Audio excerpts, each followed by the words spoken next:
When I think about practice in the context of a worship team, I think about what team members should do on their own time. One of the most practical ways to love one another is to honor one another's time. It is not loving for the electric guitarist, for example, to work out his part while the rest of the team stands around watching and being forced to listen. The electric guitarist is practically loving and honoring their fellow worship team members by practicing their parts on their own time prior to rehearsal, and then coming to the rehearsal prepared to musically blend their part in with what the rest of the team members have also been practicing on their own time. Be a loving worship team member. Practice. Now, I am afraid that perhaps many worship team members do not know how to effectively practice prior to rehearsal. So with that in mind, I want to share some tried and true tips for a great practice on today's Weekly Worship Thoughts.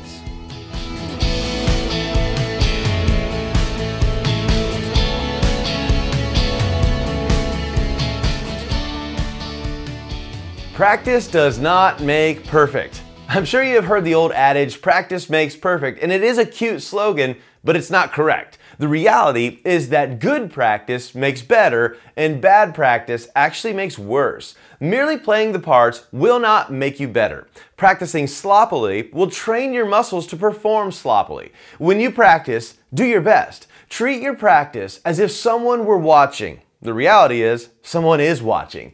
God knows and sees everything. We can honor Him and worship Him just as much with our faithful effort during practice as we can with our heartfelt performance on the stage.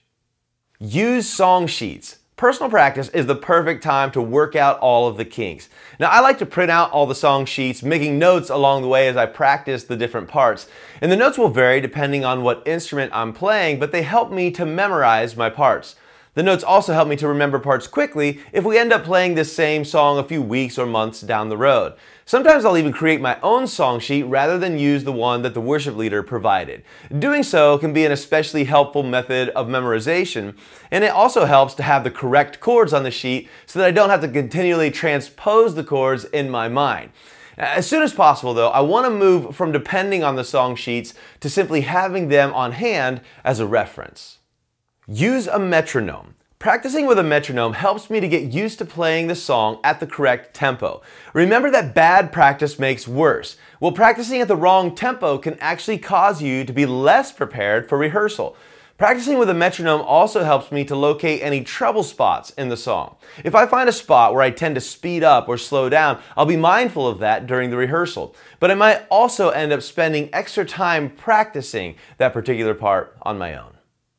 The MP3 is a liar. One common method of practice is to just play along with a professional recording. While this can be helpful to a point, always be mindful that the MP3 is a liar. It will make you sound better and more prepared than you really are. At some point, sooner rather than later, you need to take off your MP3 training wheels and practice the song without the polished and perfect background of the professional recording.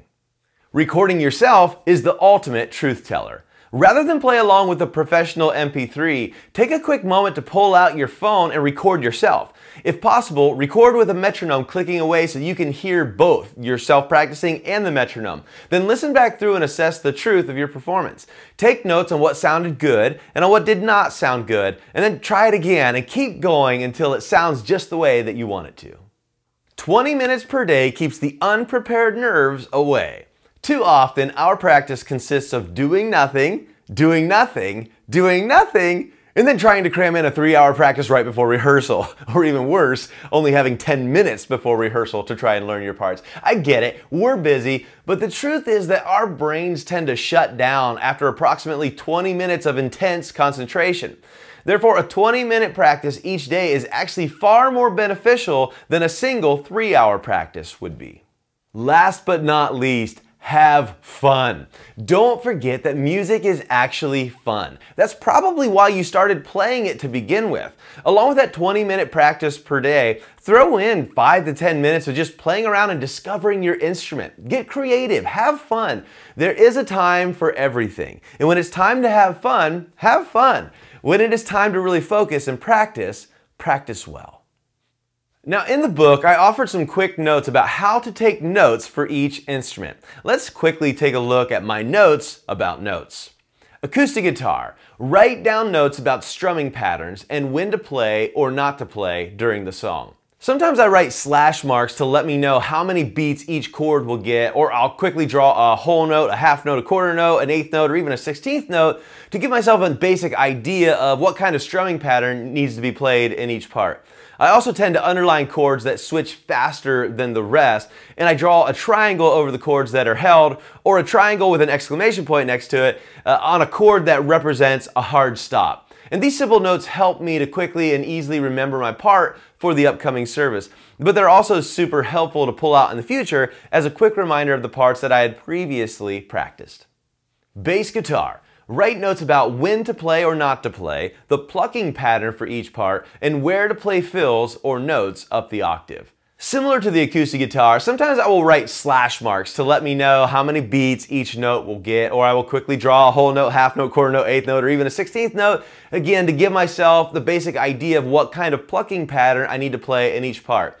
Now, if the pattern is more complex, I may write a series of notes to remind me of the pattern, which is most likely just following the kick drum. I also tend to underline notes that switch faster than the rest, and I draw a triangle over the notes that are held, or a triangle with an exclamation point next to it on a note that represents a hard stop. But with the bass guitar, I do like to chart out any specific fill that I will add, and using a simple 4-string tablature method works perfect here. There is no sense in having to learn these fills all over again next time I play the song, and it can be hard to remember on a Sunday morning. So a quick glance at the tablature usually is all I need to have the confidence to play the part well.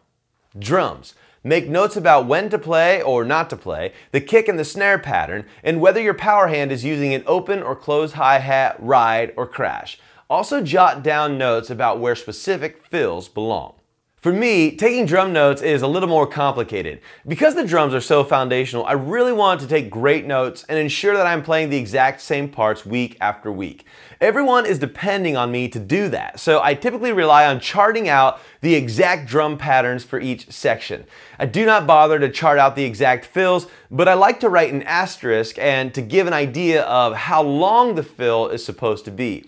For me, the best way to chart out the drums is by using a simple chart with each main instrument having its own row and then each column representing a beat. This is almost like a guitar tablature, but not quite.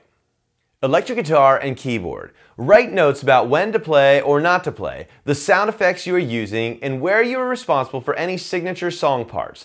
Chart out the signature riff for quick reference. Like with the drums, my electric guitar and keyboard notes can become a bit complicated, but taking great notes on the front end will pay off so much down the road. So the first thing I want to write down is any tone or timing-based effects that I'm using. Am I using overdrive, delay, reverb, strings, synth, organ? Where am I using them? What are my settings? There's no sense in taking all the time to dial this in if you're not going to bother to write it down and have it on hand for later. If you fail to write it down, you're going to have to try to remember all of this again at a later date, and that is no bueno. Next, like with the acoustic guitar, I do like to indicate throughout the song whether I am strumming or playing whole notes, half notes, quarter notes, eighth notes, etc. And then what register am I playing in? If there's a specific riff or part that I'm playing, I like to write it down so that I never forget it. For the electric guitar, I typically use a 6-string tablature method. For the keys, I like to use standard music notation. Backing vocals. Underline or highlight when you should be singing directly into the mic and plan to sing everything else away from the mic, allowing the lead vocals to be front and center. This is pretty straightforward. As a backing vocalist, you should be singing the whole time, but you should not necessarily be singing into the mic the whole time. An easy way to remind yourself when you should and shouldn't be singing into the mic is by underlining or highlighting the lyrics you should be singing into the mic on your song sheet.